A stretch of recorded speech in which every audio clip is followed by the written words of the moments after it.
Una sa ating mga balita, Pangulong Aquino umaksyon upang mapabuti pa ang takbo ng kalakalan sa bansa. Ito ay sa bisa ng Administrative Order No. 38 na lumilikha ng Task Force on Ease of Doing Business. Ayon sa Pangulo, ang task force ang magpapatupad ng reforma upang mabiyang kaluwagan ang pagninegosyo sa Pilipinas. Si Elena Luna nag-uulat ng live mula sa Malacanang. Magandang hapon sa iyo, Elena. Magandang hapon, Sandro. Nilagdaan nga ni Pangulong Aquino ang isang administrative order na naglalayong bumuo ng Interagency Task Force. Layo ng grupong ito na ipatupad ang reforma ng Administrasyong Aquino pagdating sa pagnenegosyo sa Pilipinas. Isang task force ang binuo ni Pangulong Aquino para gawing mas madali ang pagnenegosyo sa Pilipinas. Ito ay sa bisa ng Administrative Order 38. Kikilalanin ng binuong grupo ng Pangulo na Task Force on Ease of Doing Business.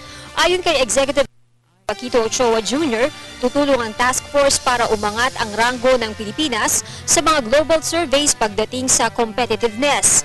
Sinabi rin ng opisyal na sa pamamagitan ng task force na ito, matitiyak ang pagpapatupad ng Game Plan for Competitiveness na dinisenyo ng NCC o ng National Competitive Council.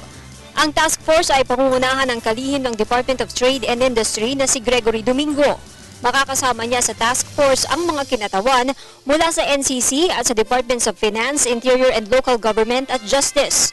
Magiging miyembro din ng task force ang Bureau of Internal Revenue, Bureau of Customs, Land Registration Authority, Credit Information Corporation, Securities and Exchange Commission, Social Security System, Home Development Mutual Corporation at Philippine Health Insurance Corporation. Nakaata sa grupong ito ang mag-review ng mga umiiral na patakaran at bumuo ng mga programa at guidelines para matiyak na ipatutupad ang Game Plan for Competitiveness. Magiging batayan ng 10 indicators kung saan kabilang ang pagkuha ng construction permit at kuryente, ang pagbabayad ng buwis at ang pagpapatupad ng kontrata. Ang task force din na ito ay magbibigay ng rekomendasyon kay Pangulong Aquino para sa ng transparency at efficiency sa pagnenegosyo sa Pilipinas. Batay sa huling Doing Business Survey ng World Bank International Finance Corporation, ang Pilipinas ay pang 138 sa 185 na bansa sa mundo. Kumpara sa mga kasamang bansa sa Association of Southeast Asian Nations o ASEAN, lumalabas na ang Pilipinas ay pang 8 sa 10 nitong miyembro.